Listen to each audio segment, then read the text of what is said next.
Dámy a pánové, krásná zlatá hodinka, krásný výhled. Já vás vítám v tomto videu, ve kterém vám představím nový hybridní fotoaparát od Panasonicu S1R Mark II, který je ale skvělý v tom, že nenabízí ani kompromis pro video, ani pro foto a zároveň je za skvělou cenovku 90 000 korun. Neberte to jako recenzi. Já jsem si tento fotoaparát velmi vyzkoušel a okamžitě se ho objednal, což jako se mi často nestává. Ale proč tento fotoaparát? Panasonic se s ním otevírá mainstreamu. Pojďme si shrnout základní informace. Čip má 45 megapixelů, můžete natáčet v 8K rozlišení až 30 snímků, 4K 50 snímků bez jakéhokoliv kropu, žádná degradace obrazu, je tam prostě downscale, 4K 100, menší crop 1,1 krát, menší ztráta detailů, ale stále úžasná kvalita,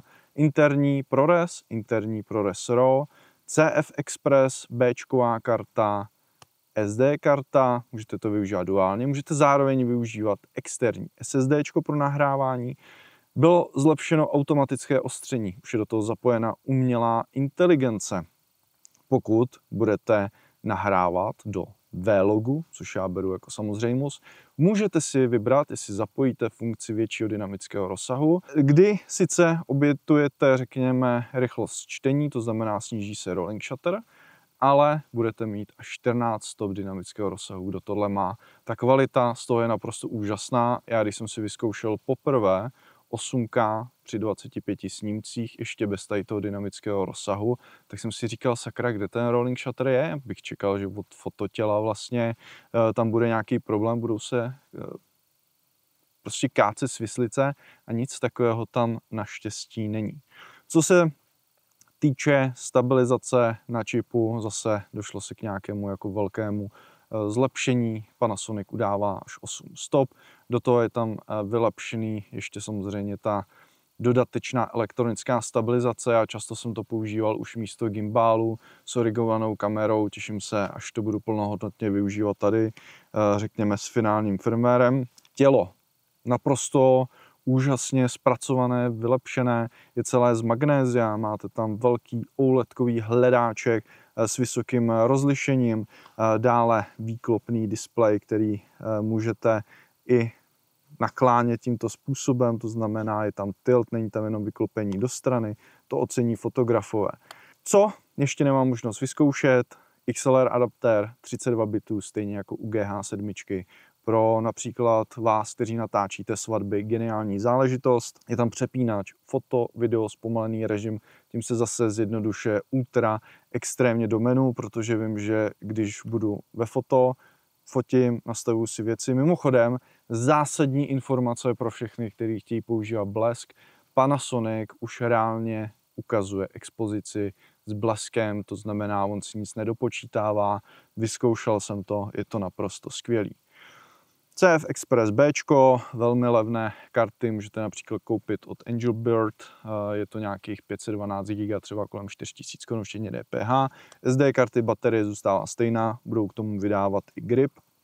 Celkově ten fotoaparát se mě drží podobně jako S5 Mark II X, to znamená, není brutálně velký, těžký, má 710 gramů, ale má rozhodně mohutnější, příjemnější grip.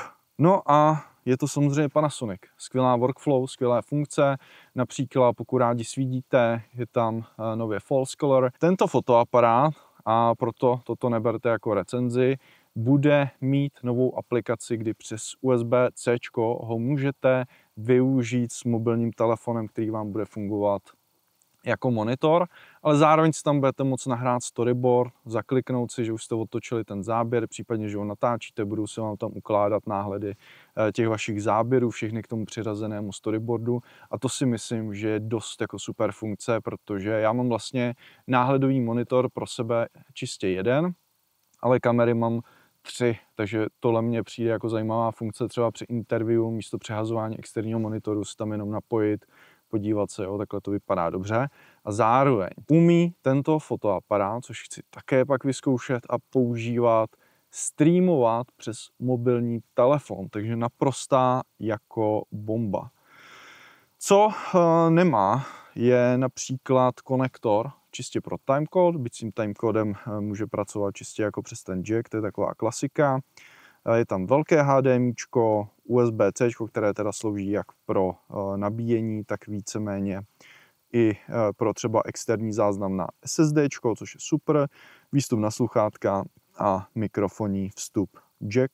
Celkově fotoaparát se velmi dobře drží, velmi dobře nastavuje, musím to opravdu pochválit a těším se, až mi přijde můj kus a budu tento muset bohužel vracet, protože je pouze pár kusů pro celou Evropu. Já jsem první, kdo si ho tady mohl osahat, ale rozhodně vám ještě jednou děkuju i členům, že tento kanál podporujete, že díky tomu, že má nějaké zhlédnutí, že mám nějaký dosah, možná i díky tomu, že dokážu odvyprávět ty důležité věci, tak mám tady tu příležitost ten fotoaparát mít.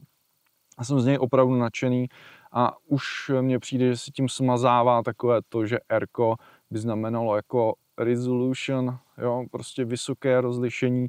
Tohle je opravdu plnohodnotný hybrid a líbí se mi, že si můžu zvolit, jaké rozlišení chci. Během této recenze jste tedy viděli záběry z tohoto preprodukčního modelu.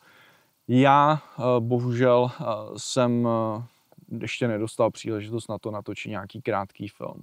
Ale obecně ten Panasonic měl už skvělý obraz už při S5 Mark II X, kdy jsem natáčel například Kingdom Come Fun Film, případně poslední epizodu pro Warhol Studios Live Action Series, která byla vyloženě na Panasonicy a myslím si, že je to dost znát. Každopádně jsme na konci, já už moc nevím, co tady k tomu fotoaparátu říct. Ideální je, že pokud vás štve vaše značka nebo hledáte nějakou novou, chcete si to vyzkoušet, kupte si tento fotoaparát, protože opravdu za to stojí a nenechá vás ve štyku. Jo? Na Panasonic může běžně pršet, sněžit a tak dále. Je to jeden z mála výrobců, který certifikuje právě tyto fotoaparáty do minus 10 stupňů, což do našich horských podmínek se hodí. Takže děkuji a uvidíme se u dalšího videa.